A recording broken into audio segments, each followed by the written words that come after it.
Union finance minister Nirmala Sitharaman ji ने आज 2024-25 वित्त वर्ष का जो केंद्रीय बजट है वो पेश कर दिया है। ये उनके द्वारा पेश किया गया 6th बजट था। अब क्योंकि 2024 में जनरल इलेक्शंस जो हैं, आम चुनाव होने वाले हैं, तो इस साल ट्रेडिशन के अकॉर्डिंगली सरकार अपना फुल बजट जो है वो प्रेजेंट नहीं कर सकती और ट्रेडिशन के अकॉर्डिंगली उनको अपना इंटरिम बजट बेसिकली पेश करना होता है। इसीलिए इस बार जो बजट प्रेजेंट किया गया है वो फुल बजट ना होके एक इंटरिम बजट है। सो आज जो निर्मला सीतारमण जी ने बजट प्रेजेंट किया 1 फरवरी 2024 को, वो एक इंटरिम बजट था जहां पे सरकार बहुत ज्यादा बड़े टैक्स चेंजेस के साथ नहीं आई है, सरकार बहुत बड़ी स्कीम्स के साथ में नहीं आई है। सरकार ने बेसिकली ये बताया है कि कहां कहां से वो लोग पैसा रेज करने वाले हैं, कहां कहां वो लोग पैसा खर्च करने वाले हैं, और एक तरीके से पार्लियामेंट में आके vote on account basically demand किया। वोट ऑन अकाउंट क्या होता है दोस्तों? बेसिकली वोट ऑन अकाउंट एक तरह का सिस्टम है जहां से सरकार पार्लियामेंट से परमिशन लेती है, ठीक है, कि हमें आने वाले, जब तक हम लोग अभी तक पावर के अंदर हैं, उस ड्यूरेशन के लिए हमको अपना सरकार चलाने के लिए बेसिकली जो सैलरीज के पेमेंट के लिए, पेंशन्स के पेमेंट के लिए या इकोनॉमी के प्रॉपर फंक्शनिंग के लिए जो पैसा चाहिए वो हम लोग नेशन के कंसोलिडेटेड फंड से क्या करेंगे सर? विड्रॉ करेंगे। कोई बहुत बड़ी डिबेट नहीं होती, कोई बहुत बड़ी घोषणाएं नहीं होती, कोई बहुत बड़ा टैक्स चेंज हालांकि इस बार नहीं किया, ऑल्दो कर सकते हैं लेकिन नहीं किया है, ठीक है। टैक्सेस की रेट्स को भी ऑलमोस्ट वहीं के वहीं रखा गया है। सो ये वोट ऑन अकाउंट लेके बेसिकली गवर्नमेंट ने अपना इंटरिम बजट आज पेश किया। बहुत बड़ी घोषणाएं नहीं, बहुत बड़े चेंजेस नहीं है, लेकिन फिर भी इस बजट के अंदर कुछ 4 सेगमेंट जो हमारे नेशन के 4 पिलर्स हैं, ठीक है, उसके ऊपर बहुत ज्यादा ध्यान रखा गया है, जो कि हैं young, poor, women and farmers. Okay, देश की युवा शक्ति, देश के गरीब लोग, देश का किसान और साथ ही साथ देश की नारी शक्ति यानी सर महिलाएं, इन चारों के ऊपर ध्यान रखा गया। आज का बजट इतना छोटा था, इसको आप इसी बात से समझ सकते हैं कि आज जो फाइनेंस मिनिस्टर की स्पीच थी वो सिर्फ और सिर्फ 58 मिनट्स की थी। तो बजट बहुत ज़्यादा संक्षेप के अंदर बहुत ज़्यादा प्रिसाइज बजट पेश किया गया है, और इस बजट के क्या क्या हाइलाइट्स थे उसी के ऊपर आज हम लोग करने वाले हैं चर्चा इस वीडियो के अंदर। सो जुड़े रहिएगा।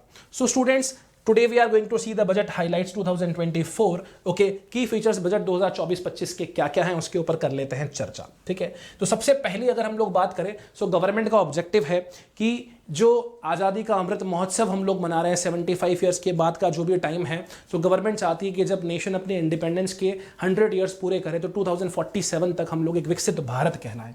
क्या कहलाएं? विकसित भारत कहलाएं। विकसित भारत में जो हमारा डेवलपमेंट मंत्र है, जो प्रेजेंट गवर्नमेंट है उसका डेवलपमेंट मंत्र है वो क्या है सर? सबका साथ सबका विकास, that is comprehensive development of all. एक इंक्लूसिव डेवलपमेंट हो, सबका समाज का हर वर्ग जो है उसका क्या हो सर? डेवलपमेंट हो, फिर वो चाहे रिच है, चाहे अमीर है, चाहे मीडियम क्लास या कोई भी है। ओके, ना केवल सबका साथ और सबका विकास बल्कि सबका विश्वास भी। ओके, और ऐसे डेवलप्ड इंडिया टिल 2047 जो है वो हमारा मेजर टारगेट है। तो विजन क्या लेके चल रहे हैं हम लोग? Prosperous Bharat in harmony with the nature, modern infrastructure and opportunities for all. Alright, एक ऐसा प्रॉस्पेरियस भारत, एक ऐसा विकसित भारत बनाएं जहां पे हर एक को क्या मिले सर? डेवलपमेंट का मौका मिले, हर एक का डेवलपमेंट हो, सबको क्या मिले? अपॉर्चुनिटी मिले।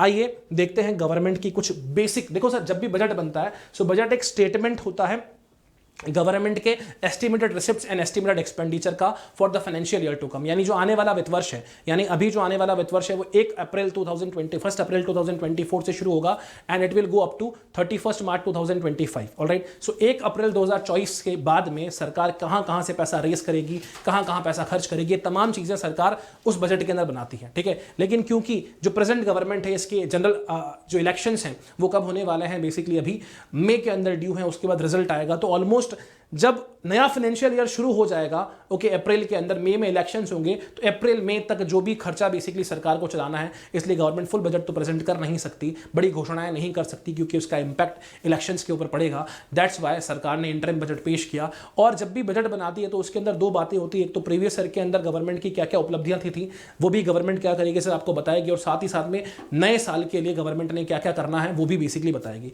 तो आज जब एक 1 फरवरी को बजट पेश किया तो लास्ट ईयर जो सरकार ने बजट बनाया था उसमें क्या क्या उपलब्धियां रही सरकार की, क्या क्या अचीवमेंट्स रहे, उसको भी सरकार बता रही है, और साथ ही साथ में आने वाले टाइम के अंदर सरकार क्या करने वाली है उसके ऊपर भी बात कर रहे हैं। ठीक है, तो यहां पे गवर्नमेंट का जो मेन मोटिव है that is people centric inclusive development, है ना, यानी लोगों को ध्यान में रखते हुए कि इंक्लूसिव डेवलपमेंट हो, substantive development of all forms of infrastructure, यानी सर हम सारे इंफ्रास्ट्रक्चर का डेवलपमेंट करें, फिर वो चाहे फिजिकल इंफ्रास्ट्रक्चर हो जैसे सड़कें हैं, ब्रिज है, एक्सेट्रा, डिजिटल इंफ्रास्ट्रक्चर हो या फिर सोशल इंफ्रास्ट्रक्चर हो, इन सारे ही तरह के इंफ्रास्ट्रक्चर का ध्यान रखा जाएगा। Next is digital public infrastructure, promoted formalisation and financial inclusion, एक पब्लिक इंफ्रास्ट्रक्चर बनाएंगे, डिजिटल पब्लिक इंफ्रास्ट्रक्चर, जो क्या प्रमोट करेगा, फॉर्मलाइजेशन प्रमोट करेगा और फाइनेंशियल इंक्लूजन प्रोवाइड करेगा, वित्तीय मदद करेगा। Next is deepening and widening of tax base via GST, है ना, ज्यादा से ज्यादा चीजों को जीएसटी के दायरे में लेके आएंगे, ओके, और जो मल्टीप्लिसिटी ऑफ टैक्सेस है उसको क्या करेगी सर, सरकार खत्म करने की कोशिश करेगी, that is also the aim of government. Next is strengthen the financial sector, broad saving, credit and investment back on track, okay, जो हमारा फाइनेंशियल सेक्टर है, जो वित्त क्षेत्र है, उसको क्या करना सर, मजबूत करना, और सेविंग, क्रेडिट और इन्वेस्टमेंट को फिर से क्या करके लाना, ट्रैक के ऊपर लेके आना, क्योंकि किसी भी नेशन के लिए बचत, निवेश बहुत ही इंपॉर्टेंट चीजें हैं। ठीक है ना, प्रोएक्टिव इन्फ्लेशन मैनेजमेंट, यानी सर आगे जैसे ही इन्फ्लेशन जैसी सिचुएशन आए उससे हम लोग पहले से ही निपटने के लिए हमेशा तैयार रहें, ऐसा बजट बनाने की भी कोशिश की जाएगी। And all parts of country becoming active participants in the economic growth. देखो आज तक क्या देखा गया कि किसी एक स्पेसिफिक सेक्टर के अंदर क्या हुआ, या किसी एक स्पेसिफिक रीजन के अंदर ही डेवलपमेंट करने की कोशिश की गई, किसी सरकार द्वारा उसी एरिया के अंदर खर्च किया गया, लेकिन जो प्रेजेंट गवर्नमेंट है they are just basically having the target कि हम लोग नेशन के जितने भी एरियाज हैं, जितने भी बेसिकली स्टेट्स हैं, उन सबका इंक्लूसिव बेसिकली डेवलपमेंट करें, उन सबको चांस दें इकोनॉमिक ग्रोथ के अंदर, ना उन सबको क्या करें सर, चांस दें हम लोग इकोनॉमिक ग्रोथ के अंदर। That is what the motive of people centric inclusive development, है ना, यानी लोगों को ध्यान में रखते हुए इंक्लूसिव डेवलपमेंट करें। फिर अभी हम लोग बात करेंगे फोकस एरियाज, है ना, यानी सरकार के जो फोकस एरियाज क्या रहे, सरकार की जो अचीवमेंट्स है वो क्या रही। ठीक है, तो यहां पे हम लोग बात करें सरकार के फोकस एरियाज क्या रहे, कि भैया गरीब के ऊपर हम लोग क्या करेंगे, फिर फोकस करेंगे। गरीब इस देश का मेन पर्सन है, गरीब कल्याण देश का कल्याण, कि अगर गरीबों का कल्याण करेंगे तो ये देश का कल्याण होगा। ठीक है, और गांधी जी ने भी ऐसा एक बार बात बोली है कि अगर लिटरली किसी नेशन को डेवलप करना है तो आप उस नेशन के गरीबों को डेवलप करना शुरू कर दीजिए, जो लास्ट से लास्ट पर्सन जो बैठा है गरीबी रेखा में, ओके, अगर उसका डेवलपमेंट कर दे तो नेशन का डेवलपमेंट तय है। ठीक है, सो हेड काउंट रेशियो, है ना, हेड काउंट रेशियो एक मेजरमेंट होता है पॉवर्टी में लोग कितने हैं उनको मेजर करने का। सो अगर 2005-06 के अंदर देखेंगे तो इट वाज 55.3, ऑलराइट, और आज कितना है sir, it is 11.3, that is in 2022-23, alright. So direct benefit transfer, जो आप लोगों को सब्सिडीज वगैरह मिलती है, ठीक है ना, led to savings of rupees 2.7 lakh crore, इससे लगभग 2.7 लाख करोड़ रुपए की बचत मिली है। ठीक है, जिससे अब खातों में आपके पैसे ट्रांसफर होने लगे, वरना पहले बिचौलियों के पास पैसे जाते थे, उसके बाद से आप लोगों के पास पहुंचते थे, अब जिसे खातों में पहुंचने लगे, सरकार ये कह रही है कि 2.7 लाख करोड़ की हम लोगों ने क्या करी है सर, बचत करी है। 25 करोड़ लोगों को हम लोगों ने क्या किया सर, मल्टी डिमेंशनल पॉवर्टी से बाहर निकाला है। भैया एक तो पॉवर्टी रेखा होती है, एक तो पॉवर्टी होती है कि भैया लोगों के पास पैसे नहीं है, लेकिन दूसरी पॉवर्टी के उसको समाज से बाहर निकाल दिया, है ना, या फिर उसको शहरों में नहीं रहने दिया, या फिर उसको एम्प्लॉयमेंट अपॉर्चुनिटी नहीं दी, या उसको इक्वल ट्रीटमेंट नहीं दिया। ये बेसिकली क्या होती है, मल्टी डिमेंशनल पॉवर्टी होती है। तो इस मल्टी डिमेंशनल पॉवर्टी से हम लोगों ने मेनली सोशल इंडिकेटर्स जो होते हैं, ठीक है ना, उससे हमने लगभग 25 करोड़ लोगों को क्या निकाला सर, बाहर निकाला। ये गवर्नमेंट अपनी क्या दिखा रही है सर, अचीवमेंट्स दिखा रही है। क्या दिखा रही है सर, अचीवमेंट्स दिखा रही है। क्या दिखा रही है सर, अचीवमेंट्स दिखा रही है। ठीक है, ये बात ध्यान रखना, उपलब्धियां दिखा रही है। Credit assistance to 78 lakh street vendors under PM Svanidhi. तो पीएम स्वनिधि एक योजना है जहां पे बेसिकली जो स्ट्रीट वेंडर्स होते हैं ना, यानी पानीपुरी का ठेला लगाने वाले लोग या फिर नॉर्मल कॉबलर्स पीपल जो है, ये सारे के सारे, ओके, ऐसे 78 लाख लोगों को इन्होंने क्या दिया सर, क्रेडिट असिस्टेंस दी है, यानी सर वित्तीय सहायता प्रदान करिए पीएम स्वनिधि से। ऑलराइट, नेक्स्ट जो अचीवमेंट है वो क्या है सर, एम्पावरिंग द यूथ, कि भैया हम लोगों ने यूथ को भी बहुत ज्यादा एम्पावर किया है। क्या किया है, यूथ को भी एम्पावर किया है। इंक्रीज इन पीएम श्री बजट एलोकेशन, तो भैया पहले 4,000 करोड़ रुपए खर्च कर रहे थे, ओके, बजट एस्टीमेट से 2023-24 के लिए, और 2024-25 के लिए इन लोगों का जो एस्टीमेट है दैट इज 6,050 करोड़ रुपीस हम लोग क्या करेंगे सर, पीएम श्री के अकॉर्डिंगली यूथ के डेवलपमेंट के लिए स्पेंड करेंगे। ठीक है, और ये बेसिकली क्या बोल रहे हैं, 1.4 crore youth trend under skill India mission. Skill India mission में 1.4 करोड़ लोगों को हम लोगों ने ट्रेन किया है। साथ ही साथ में fostering entrepreneurial aspirants of youth, 43 crore loans sanction under PM मुद्रा योजना, है ना, पीएम मुद्रा योजना, यानी छोटे लोन्स बेसिकली सरकार क्या करती है सर, देती है आपको सेल्फ एम्प्लॉयमेंट अपॉर्चुनिटीज के लिए। लगभग 43 करोड़ लोन्स बेसिकली सैंक्शन किए हैं पीएम मुद्रा योजना के अंदर छोटे उद्योग लगाने के लिए। ओके, नंबर ऑफ आईआईटीज 2014 में कितनी थी? 16 थी, जिसको बढ़ा के 23 कर दिया गया है। नंबर ऑफ एम्स, ये सब क्या कर रहे हैं? यहाँ पे यूथ पढ़ेगा यार, यूथ पढ़ेगा तो देश का विकास होना था। 2014 में 7 एम्स थे, 22 हो चुके हैं आज 2014 में। ओके, सरकार कह रही है 723 यूनिवर्सिटीज थी, हमने 1113 कर दी। So this is how we are just trying to empower the youth as per the government. ये प्रेजेंट गवर्नमेंट ने अभी अपनी उपलब्धियां, अचीवमेंट बताए हैं। नेक्स्ट जो अचीवमेंट है वो ये है कि वेलफेयर ऑफ फार्मर्स, कि हमने भैया फार्मर्स का भी वेलफेयर किया, फार्मर्स जो कि हमारा अन्नदाता है। ठीक है, तो कई बार ऐसे एग्जाम में क्वेश्चन आ सकते हैं। ठीक है, according to finance, according to the budget, अन्नदाता किसे कहा गया भैया? फार्मर्स को। ठीक है, सो अगर देखें डायरेक्ट फाइनेंशियल असिस्टेंस दिया गया लगभग 11.8 करोड़ फार्मर्स को under the PM Kisan Yojana. Crop insurance दिया गया सर किसको? 4 करोड़ फार्मर्स को under PM Fasal Bima Yojana. And साथ ही साथ में integration of 1361 mandis under the ENAM supporting trading volume of ₹3 lakh crore. इन मंडीज को भी क्या किया? सपोर्ट किया, इंटीग्रेट किया। ठीक है, अगर हम लोग बात करें increasing procurement of wheat and rice, है ना, जो हमारे नेशन का food corporation of India department है, ओके, सरकार का ही एक डिपार्टमेंट है, वो क्या कर रहा है? कॉन्टिन्यूसली व्हीट और राइस के स्टॉक को इंक्रीज करता है। ठीक है, तो 2020-21 के अंदर लगभग 30 लाख मीट्रिक टन व्हीट का क्या किया गया था सर? प्रोक्योरमेंट किया गया था। 2023 के अंदर it is 38 metric ton. Alright, वहीं अगर हम लोग व्हीट की बात करें, it is about the rice. Alright, wheat की बात करें तो 2022-23 के अंदर इट वाज 188 मीट्रिक टन और यहां पे हो गया 262 मीट्रिक टन व्हीट का प्रोक्योरमेंट किया गया है bye the government. Alright, it does mean कि गवर्नमेंट किसानों से बेसिकली क्या कर रही है सर? व्हीट और राइस के स्टॉक्स को खरीद रही है मिनिमम सपोर्ट प्राइजेस पे। ऑलराइट, एंड जो बफर स्टॉक है दैट इज इंक्रीजिंग। नेक्स्ट अगर बात की जाए तो यहां पे एक और अचीवमेंट है नारी शक्ति, है ना, यानी सर अगेन मैंने कहा पुअर के ऊपर फोकस किया, अन्नदाता फार्मर के ऊपर फोकस कर रहे हैं, इस बार नारी के ऊपर फोकस करें कि भैया हमने फोकस किया भी है। और नारी शक्ति में गवर्नमेंट ने क्या किया? 30 करोड़ मुद्रा योजना लोन्स दिए हैं disburse to women entrepreneurs. Okay, last में अभी मैंने बात करी थी कि लगभग 1.4 करोड़ मुद्रा लोन्स बांटे। ओके, यानी इसमें से ओके कितने? 1.4 थे ना, 14। Okay, it was what? It was almost 43 crore loan. इसमें से 30 करोड़ लोन किसको बांटे हैं भैया? नारी शक्ति को, यानी सर फीमेल कैंडिडेट्स को जो कि अपना खुद का कोई व्यवसाय खोलना चाहती है। Next is increase female enrolment in higher education by 28% in 10 years, कि 28% से जो फीमेल एनरोलमेंट है वो इंक्रीज हो गया इन लास्ट 10 ईयर्स। और 43% फीमेल जो है ओके एनरोलमेंट हुआ स्टेम कोर्सेज के अंदर। और 1 करोड़ वुमेन जो है assisted by 83 lakh SHG self help groups to become Lakhpati Didis. Alright, ये लखपति दीदीज बन गई। 1 करोड़ वुमेन को 83 लाख SHGs में बेसिकली असिस्ट कर दिया गया है। ठीक है, and there is a rise in female labour force participation rate, है ना, फीमेल्स का जो लेबर फोर्स के अंदर पार्टिसिपेशन है that is also increased. Alright, और ये दिखा रहा है कि यार फीमेल्स जो है वर्क प्लेस के ऊपर कंटिन्यूसली इंक्रीज होती जा रही है। 2017-18 में 23.3% फीमेल्स थी एंड 2022 में 37% फीमेल्स जो है वो पार्टिसिपेशन इंक्रीज हो चुका है। So this was the third point. ये अचीवमेंट्स ही बात कर रहा हूं अभी मैं। ओके, अब हम लोग बात कर रहे हैं सर स्ट्रेटेजी फॉर द अमृत काल।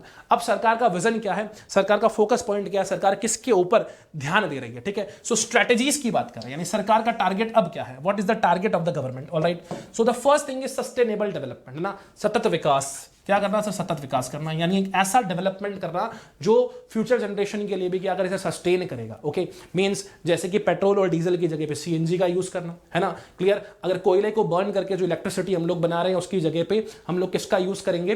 विंड एनर्जी का या फिर सोलर एनर्जी का। और सोलर एनर्जी के लिए रिसेंटली आपको सबको पता है कि जैसे राम मंदिर का उद्घाटन था उसी पर्टिकुलर डे पे प्रधानमंत्री नरेंद्र मोदी जी ने एक बहुत ही बड़ी स्कीम जो है वो अनाउंस करी कि रूफटॉप सोलर क्या करेगी सर? लगाएगी। तो उसी के बाद देखो बात यहां पे भी होगी, commitment to meet net zero by 2070 तक हम लोग नेट जीरो को क्या करेंगे सर? मीट करेंगे। Viability gap funding for the wind energy. अब देखो विंड एनर्जी जनरेशन कंपनीज इतनी भी है ना, ठीक है, जनरली यार हर एक इंसान अब विंड एनर्जी के लिए कुछ काम तो कर नहीं रहा। ठीक है, विंड एनर्जी बड़ी बड़ी कंपनीज है जो कि बड़े बड़े एरियाज के अंदर जाके विंड एनर्जी लगा रही है। मैं तो कई बार सोचता हूं कि हर पर्सन अपनी छतों के ऊपर क्या करे सर? विंड एनर्जी टरबाइन लगाए, कुछ इस तरीके के इक्विपमेंट्स बने कि छोटे छोटे विंड एनर्जी टरबाइंस जो है वो लगाए जाए हमारे घरों पे और वहां से हम लोग इलेक्ट्रिसिटी जनरेट कर सके। लेकिन इन इंडस्ट्रीज को अगर क्या करना है सर? एग्जिस्टेंस में रहना है, प्रॉफिटेबिलिटी क्या करनी है सर? मीट करनी है।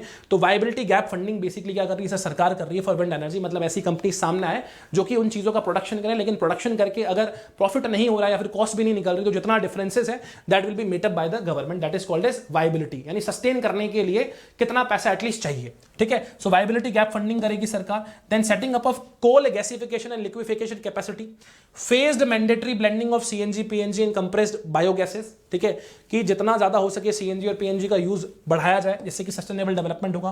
Financial assistance for the procurement of biomass aggregation machineries, okay, तो बायोमास एग्रीगेशन मशीनरी के लिए सरकार फाइनेंशियल असिस्टेंस भी देगी, ये भी एक मोटिव बेसिकली यहां बताया गया। Next is rooftop solarisation, just now अभी गवर्नमेंट ने ये अनाउंस करी है scheme, 1 crore household will be enable to obtain up to 300 units of free electricity per month, okay, clear, 300 units electricity freely मिल जाए, इतना बेसिकली 1 करोड़ हाउस होल्ड्स को हम लोग क्या करेंगे, रूफटॉप सोलर के अंदर हेल्प करेंगे, ठीक है ना। Adoption of e buses for the public transportation system, e buses होगी तो क्या होगा, CO2 इमिशन कम होगा, which will help us in sustainable development. Strengthening e vehicle ecosystem by supporting the manufacturing and charging station setup करना, okay, and subsidies देके उनका adoption fast करवाना। Along with new scheme for the bio manufacturing and bio foundry to be launch to support environmental friendly alternatives, ऐसे ऐसे fuels के लिए system setup करवाना जो कि भविष्य के फ्यूल हो सकते हैं, और उसके लिए जो भी मशीनरीज वगैरह रिक्वायरमेंट है, ओके, उनके लिए फंडिंग प्रोवाइड करवाना। That is the what the strategy of Amritkaal, यानी ये सरकार का विजन है, सबसे पहला विजन सस्टेनेबल डेवलपमेंट, जिसके अंदर ये सब पॉइंट्स है। सेकंड जो पॉइंट है that is infrastructure and investment, है ना, कि इंफ्रास्ट्रक्चर और इन्वेस्टमेंट की तरफ हम लोग क्या करेंगे सर, ध्यान देंगे, ओके, आने वाले सालों के अंदर, मतलब इस पर्टिकुलर टाइम के अंदर। और implementation of 3 major railway corridor programmes, okay, under the PM Gati Shakti योजना। पीएम गति शक्ति योजना क्या है सर, रेलवे से रिलेट कर रही है, 3 मेजर रेलवे कॉरिडोर बनाएंगे to improve the logistic efficiency and reduce cost, जितना हो सके लॉजिस्टिक एफिशिएंसी बढ़े, रेलवेज की हेल्प से हम लोग ज्यादा से ज्यादा सामान को एक जगह से दूसरी जगह पहुंचा सके, और साथ ही साथ में कॉस्ट रिड्यूस भी कर सके। Next is what, promotion of foreign investment by bilateral investment treaties to be negotiated, है ना, जितना ज्यादा हो सके हम लोग फॉरेन इन्वेस्टमेंट लेके आएंगे बायलैटरल इन्वेस्टमेंट ट्रीटीज से, ठीक है। नेक्स्ट हो गया expansion of existing airports and comprehensive development of new airports under the उड़ान स्कीम, ठीक है, जितने एक्जिस्टिंग एक्सपोर्ट्स है बेसिकली एयरपोर्ट्स है, ओके, उनका क्या करेंगे, एक्सपांशन करेंगे, और छोटे छोटे जो भी एयरपोर्ट्स है उनको बड़े एयरपोर्ट से क्या करेंगे सर, कनेक्टिविटी करेंगे, जिससे कि ये जो उड़ान स्कीम है, उड़ान स्कीम किससे रिलेट करती है, एग्जाम में क्वेश्चन कई बार आ सकता है, हमारे CUT वाले कैंडिडेट्स के लिए भी, स्कूल वाले कैंडिडेट्स के लिए भी, कई बार CBSE भी डायरेक्टली यहीं से क्वेश्चंस बना के दे देती है, ठीक है ना, बताऊंगा अभी एक बार CBSE ने कहां से क्वेश्चन निकाला है, ठीक है। तो एक्सपांशन ऑफ एक्जिस्टिंग एयरपोर्ट, जो एक्जिस्टिंग एयरपोर्ट है उनको बड़ा किया जाए, एंड साथ ही साथ में जो नए एयरपोर्ट है उसको भी क्या किया जाए, बढ़ाया जाए अंडर द उड़ान scheme. Next is what, promotion of urban transformation via metro rail and NaMo Bharat, okay, metro rail के थ्रू और नमो भारत के थ्रू जितना ज्यादा हो सके अर्बन ट्रांसफॉर्मेशन किया जाए नेशन के ट्रांसपोर्टेशन सिस्टम का। बड़े बड़े सिटीज के अंदर अगर आप लोग देखोगे तो almost railway network, metro network हर जगह पे, जयपुर के अंदर है, दिल्ली के अंदर है, ओके, लखनऊ के अंदर है, ओके, और उसके अलावा बाकी छोटी छोटी ट्रेन्स भी बेसिकली जो different we can say cities के बीच में चलाई जा रही है गवर्नमेंट के थ्रू।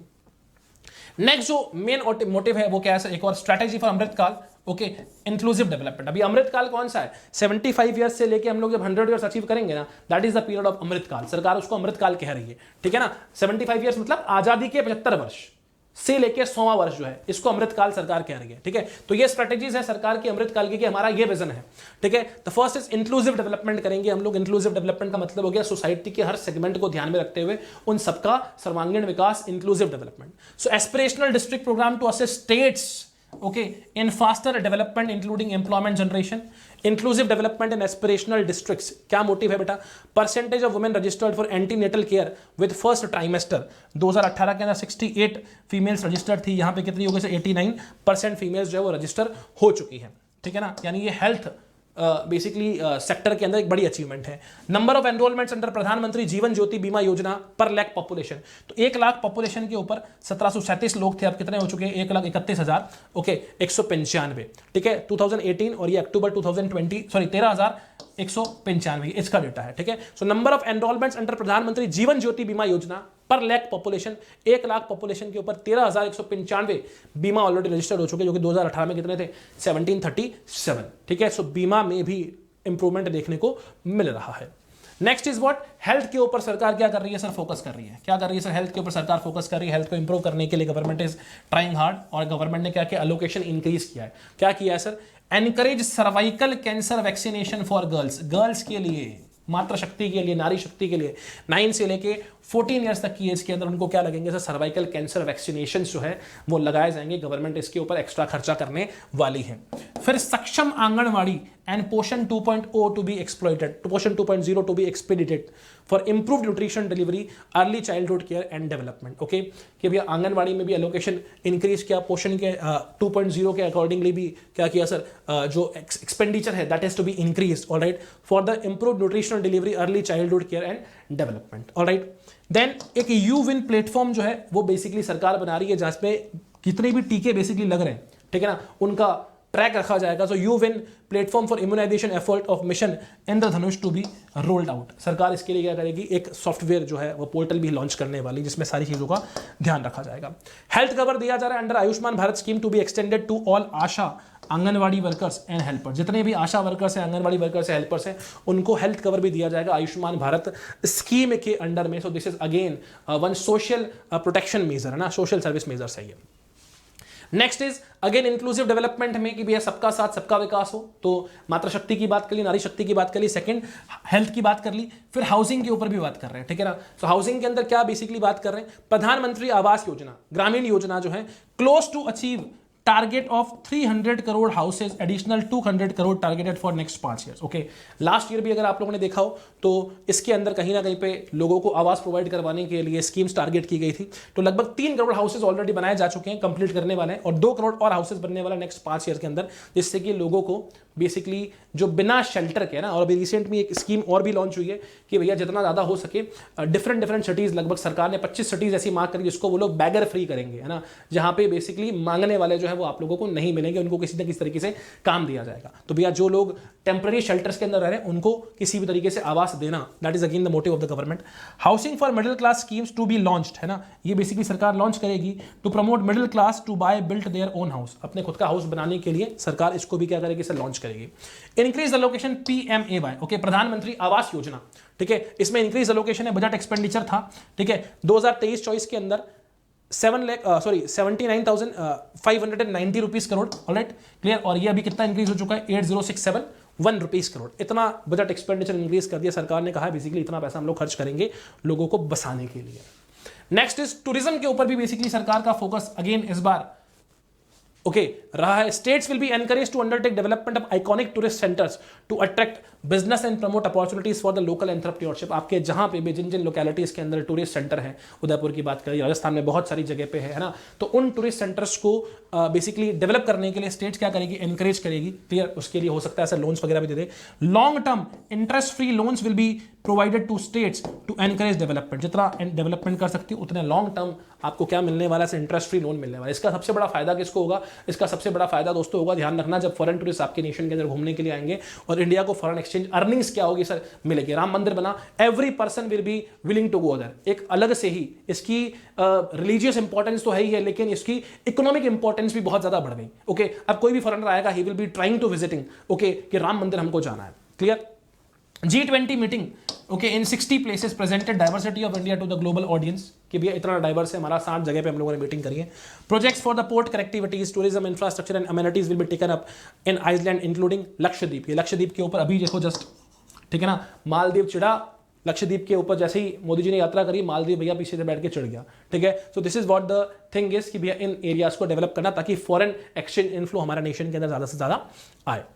नेक्स्ट जो चीज है that is what agriculture and food processing के ऊपर सरकार क्या कर रही है सर, अगेन फोकस कर रही है कि एग्रीकल्चर और फूड प्रोसेसिंग के ऊपर, मोटे अनाज के ऊपर बार बार फोकस किया जा रहा है। Government will promote private and public investment in the post harvest activities. Post harvest activities का मतलब हो गया जब आपका हार्वेस्ट निकल गया, जब आपने धान को काट लिया, फिर जो भी ग्रेन से आपने उसको निकाल लिया, तो कई बार क्या होता है, इनका लॉस बहुत ज्यादा हो जाता है। तो गवर्नमेंट मोटिवेट कर रही है, ओके, क्लियर, प्राइवेट सेक्टर को कि आप इसको प्रोकर करके इसको कन्वर्ट करिए, जैसे कि भैया बाजरी है उसका बिस्किट बना दिया, ठीक है ना, या फिर भैया रागी वगैरह का प्रोडक्शन किया तो खराब नहीं हो जाए इसके, उसको किसी पर्टिकुलर चीज में कन्वर्ट कर लिया, फ्रूट्स बने तो उसके जैम्स बना दिए ताकि उसकी शेल्फ लाइफ बढ़ाई जा सके। Post harvest activities, application of nano DAP to be expanded in all agri climatic zones. Atmanirbhar oil seeds Abhiyan strategy to be formulated to achieve atmanirbhar for oil seeds. Okay, ये भी एक बहुत बड़ा विजन है कि हम लोग अपने नेशन की जो फूड ऑयल की रिक्वायरमेंट है उसका मेजर प्रोपोर्शन जो है हम लोग मलेशिया से, सिंगापुर से, ऐसी बहुत सारी दूसरी कंट्रीज से करते हैं, ओके, जिनमें बेसिकली पाम ऑयल है या फिर सर ऑलिव ऑयल है या फिर सर जो सोयाबीन ऑयल है, ये इंपॉर्टेंट चीज़ है। जबकि यार हमारा नेशन खुद, हमारा नेशन के इतने बढ़िया बढ़िया ऑयल सीड्स हम लोग प्रोड्यूस करते हैं, चाहे ग्राउंडनट ऑयल की बात करिए, चाहे सेसमे सीड ऑयल की बात करिए, चाहे सरसों के तेल की बात कर लीजिए। So government is also trying to make the India aatmanirbhar, okay, by the Aatmanirbhar oil seed Abhiyan, ताकि हमको उन चीजों का इंपोर्ट करने की रिक्वायरमेंट ना पड़े। Comprehensive programmes for dairy development of formulated, यानी डेयरी के डेवलपमेंट के लिए भी कॉम्प्रहेंसिव प्रोग्राम सरकार कंटिन्यूसली क्या कर रही है सर, बढ़ा रही है। जब इंडिया की जनता बढ़ रही है यार, तो उनको डेयरी प्रोडक्ट्स की भी रिक्वायरमेंट क्या होगी सर, पड़ेगी। सबसे फर्स्ट रिक्वायरमेंट है नेशन के लिए। इंप्लीमेंटेशन ऑफ प्रधानमंत्री मत्स्य संपदा योजना, है ना, मत्स्य संपदा योजना मतलब जो हमारा फिशरमैन कम्युनिटी है उसके लिए। To be stepped up to enhance aquaculture productivity, double exports and generate more employment opportunities. 5 integrated aqua parks to be set up. 5 integrated aqua park भी सरकार सेटअप करने की कोशिश कर रही है। नेक्स्ट है अचीवमेंट्स ऑफ टैक्सेशन रिफॉर्म, सबके लिए इंपॉर्टेंट चीज। सब लोग, जनता जनार्दन चाहती है कि भैया टैक्सेशन में क्या किया सरकार ने, है ना। तो देखो इस साल गवर्नमेंट ने इनकम टैक्स की रेट्स के अंदर कोई बदलाव नहीं किया है। New tax regime, old tax regimes के अंदर जैसी व्यवस्थाएं पहले थी वैसी ही व्यवस्थाएं आज भी है, ठीक है। लेकिन हाँ, सरकार अपनी अचीवमेंट की अगर बात करें तो डायरेक्ट टैक्स कलेक्शन जो है more than trebled in last 10 years, okay.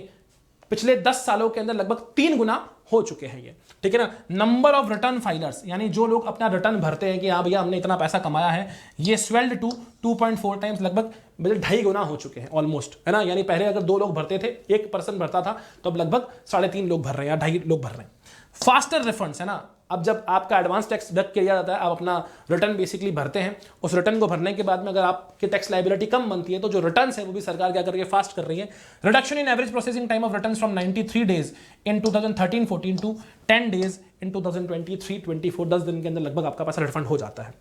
Average monthly gross GST collection doubled to 1.66 lakh crore in FY 2024, यानी जीएसटी का जो कलेक्शन है ये भी डबल हो चुका है। Increase in tax buoyancy of state revenue from 0.72 to 1.22 in the post GST period, okay. अब इसका बेनिफिट्स कस्टमर को क्या हुआ है, reduction in logistic cost and prices of most goods and services. तो काफी सारी चीजों की जो प्राइजेस है जीएसटी आने के बाद में, ओके, डिफरेंट स्टेट्स के अंदर क्या हो गई सर, सिमिलर हो चुकी है, ठीक है। वरना पहले डिफरेंट स्टेट्स के अंदर प्राइसिंग में डिफरेंस बहुत ज्यादा देखने को मिलता था, ठीक है। पॉजिटिव सेंटिमेंट्स क्या है सर जीएसटी के लिए, 94% industry leaders view transition to GST as large positive. 80% of respondents feel GST has led to supply chain optimisation. काफी सारे लोगों ने क्या देखा है कि जीएसटी जो है सप्लाई चेन ऑप्टिमाइजेशन के अंदर बहुत ज्यादा मदद करी है और इसने अल्टीमेटली हमको बेनिफिट दिया है। Decline in import release time since 2019 by, तो इंपोर्ट का जो रिलीज टाइम है उसमें डिक्लाइन आया 47% इन इनलैंड कंटेनर डिपो, 28% और 28% इन सी पोर्ट्स। जनरली ये आपके काम का नहीं है, ठीक है। जो मेजर चीजें हैं वो आपके काम की मैंने बता दी। अब टैक्स प्रपोजल्स की बात करें, कंटिन्यूटी इन टैक्सेशन, ना, यानी सरकार देखो चाहे तो इंटरिम बजट के अंदर टैक्सेशन के अंदर चेंज कर सकती है और सरकार ने किया भी है, ठीक है। लेकिन इस बार सरकार ने ऐसा कोई भी चेंज नहीं किया। Certain tax benefits to startup के ऊपर बहुत ज्यादा फोकस किया है, ठीक है, कि स्टार्टअप्स को टैक्स बेनिफिट हम लोग देंगे। कोई भी पर्सन अगर अपना बिजनेस स्टार्ट करना चाहता है, so they will be given the tax benefits, okay. And investments made by the sovereign wealth funds, pension funds, tax exemptions of some IFSC units earlier expiring 31/3/2024. Next हम बात करें withdrawal of outstanding direct tax demand, है ना। withdrawal of outstanding direct tax demand up to 25,000 rupees pertaining up to financial year 10 up to rupees 10,000 for financial year expected to be benefited approx 1 crore taxpayer। क्या किया है, withdrawal of outstanding direct tax demand। तो direct tax की demand जो है उसको, जो basically बाकी था, ओके, उसको विथड्रॉ कर लिया सरकार ने, 25,000 तक का जो था। Then retention of the same tax rate, सबसे इंपॉर्टेंट चीज, सरकार ने सेम टैक्स रेट क्या करी है सर, रिटेन करी है for the direct tax and indirect tax. हाँ भैया वापस अस्तित्व में आएगी तो हो सकता है चेंज कर दे अपने फुल बजट के अंदर। Including import duties for corporate taxes, यानी सर जो कंपनीज के प्रॉफिट के ऊपर टैक्स लगता है 22% for existing domestic companies, 15% certain new manufacturing companies के ऊपर लगाई जाएगी tax rate, okay. No tax liability for tax payers with income tax up to 7 lakh rupees under new tax regime, यानी अगर आपकी इनकम 7 लाख रुपए या उससे कम है तो न्यू टैक्स रिजीम में आपके ऊपर कोई भी लायबिलिटी नहीं होने वाली है। यहां से एक क्वेश्चन बनाया था बेटा सीबीएसई के अंदर, अगर आप लोगों ने देखा हो तो, ओके, ये क्वेश्चन है, ओके, कि रुपये कहां से आता है, यानी रुपया कहां से आता है और रुपया कहां से जाता है, ठीक है। तो इसको थोड़ा जूम करके मैं दिखा देता हूं आप लोगों को कि भारत सरकार में पैसा जो है बेसिकली कहां से आ रहा है, ठीक है। अगर आप लोग देख पा रहे हैं तो सरकार का 19% जो पैसा है वो इनकम टैक्स से आ रहा है, ठीक है ना। सरकार का 5% जो पैसा यूनियन एक्साइज ड्यूटीज से आ रहा है, सरकार का 17% जो पैसा है वो कॉर्पोरेशन टैक्सेस से यानी कंपनीज के ऊपर जो टैक्स लगता है उनके प्रॉफिट पे वहां से आ रहा है, कस्टम से 4% पैसा सरकार लेके आ रही है, नॉन डेट कैपिटल रिसिप्ट है ना, यानी सर जो अपनी असेट्स को बेच के या रिकवरी ऑफ लोन से सरकार 1% पैसा लेके आती है, नॉन टैक्स रिसिप्ट जैसे कि फीस हो गया, फाइन्स हो गया या कुछ और चीजें हो गई, या शेयर से डिविडेंड हो गया, यहां से सरकार 7% पैसा लेके आती है, और सरकार 28% पैसा बोरोइंग से और अदर लाइबिलिटीज से क्या करती है सर, अरेंज करती है। यानी आज भी 28% जो पैसा है वो सरकार का कहां से आ रहा है, बोरोइंग से आ रहा है। अब अगर हम लोग बात करें रुपीज गोज टू, पैसा जा कहां रहा है ना, where the money is going, interest payment, यानी हम लोगों ने जो लोन ले रखे हैं उसके ऊपर 20% हम लोगों को क्या करना है, जो हमारा पूरा पैसा जितना भी एक्सपेंडिचर करते हैं उसका लगभग 20% हम लोग इंटरेस्ट पेमेंट पे दे रहे हैं। सेंट्रली स्पॉन्सर्ड स्कीम, सेंट्रल जिन स्कीम्स को स्पॉन्सर करता है जैसे कि भैया Mahatma Gandhi national rural employment guarantee act, okay, या फिर कुछ और पीएम गति शक्ति योजना, एक्सपेक्टेड जो भी हो गया, पीएम मुद्रा योजना, 8% पैसा सरकार वहां खर्च कर रही है। सब्सिडीज के ऊपर सरकार 6% पैसा खर्च कर रही है। डिफेंस के ऊपर सरकार 8% पैसा खर्च कर रही है, ओके। सेंट्रल सेक्टर स्कीम्स के ऊपर सरकार 16% पैसा खर्च कर रही है। फाइनेंस कमीशन के ऊपर, अदर ट्रांसफर के ऊपर लगभग 8% पैसा खर्च कर रही है, और स्टेट के share and taxes and duties के ऊपर 20% पैसा खर्च कर रही है। मतलब जो भी जीएसटी कलेक्शन हुआ होगा उसमें से स्टेट का भी शेयर होगा 20% पैसा, और अदर एक्सपेंडिचर जो है 9%, और पेंशन के ऊपर सरकार 4% पैसा खर्च कर रही है, ठीक है। So these are the expenditures of the government, है ना, ये सरकार के क्या है सर, एक्सपेंडिचर्स हैं ऑन डिफरेंट सोर्सेज। ऑलराइट, चलिए नेक्स्ट बात करते हैं, सबसे इंपॉर्टेंट जो चीज है, ओके, इस बार का जो अलोकेशन है ना, इस बार का allocation, okay, for the specific ministries. तो डिफरेंट मिनिस्ट्रीज के लिए सरकार ने इस बार कितना अलोकेशन किया है, तो मिनिस्ट्री ऑफ डिफेंस की बात करें 6.2 लाख करोड़ रुपीस सरकार ने सैंक्शन किए हैं इस बार के, लगभग 6.2 लाख करोड़ रुपए हम लोग इस बार खर्च करेंगे। Ministry of road transportation and highways Nitin Gadkari ji संभाल रहे हैं इसको, ओके, और डिफेंस को राजनाथ सिंह जी संभाल रहे हैं। So 2.78 lakh crore rupees allocate की है। Ministry of railways Ashwini, okay, Kumar ji, ठीक है, so 2.55 crore rupees, lakh crore rupees. Ministry of consumer affairs, food and public distribution के ऊपर, ठीक है, 2.13 lakh crore rupees. Ministry of home affairs, okay, 2.03 lakh rupees. Ministry of rural development 1.77 lakh rupees. Ministry of chemicals and fertilisers के ऊपर 1.68 lakh crore rupees.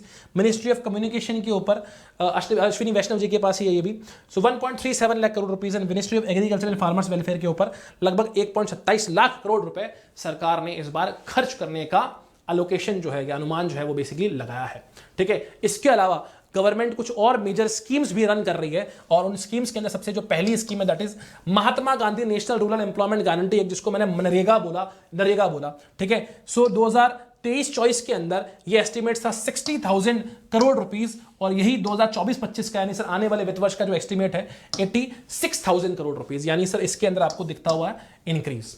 Ayushman Bharat जो योजना है ना, PMJAY, ठीक है ना, सो आयुष्मान भारत प्राइम मिनिस्टर जन औषधि योजना जो है, ठीक है, 2024-23-24 के अंदर जो बजट एस्टिमेट्स थे सरकार के वो कितने थे सर, 7200 करोड़ रुपीस हम लोग खर्च करेंगे, और अभी सरकार ने इसको बढ़ा दिया 7500 करोड़ रुपए हम लोग क्या करेंगे सर, खर्च करेंगे।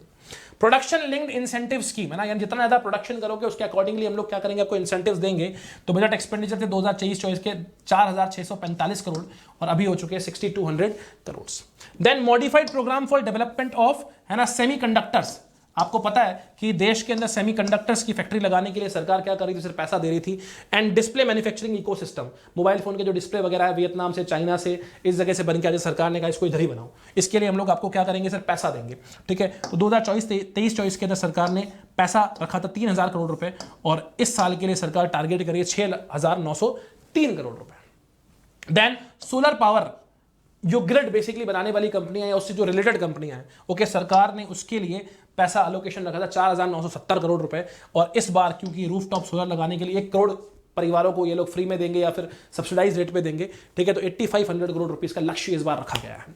Finally national green hydrogen mission, बार बार गडकरी जी इसके ऊपर बात करते हैं, ध्यान रखना, ओके, तो 297 करोड़ रुपीस से इस बार जो बजट है लगभग डबल कर दिया गया, डबल से भी ज्यादा at least, okay, 600 crore rupees basically कर दिया गया है बजट, ओके। सो ये सारी के सारे जो चेंजेस हुए हैं, ये जो सारे के सारे प्रपोजल्स हैं वो इस साल के बजट के अंदर लगाए गए हैं, ठीक है। सो ऑलमोस्ट मोटी मोटी बातें मैंने सारी के सारी कवर करी, ठीक है। और अगेन बता रहा हूं ये बजट इंटरिम बजट था, फुल बजट नहीं था, क्योंकि इस बार जनरल इलेक्शंस होने वाले हैं, ठीक है। सो ऐसी ही जानकारी के साथ बेसिकली मिलूंगा आपसे नेक्स्ट वीडियो के अंदर, ओके।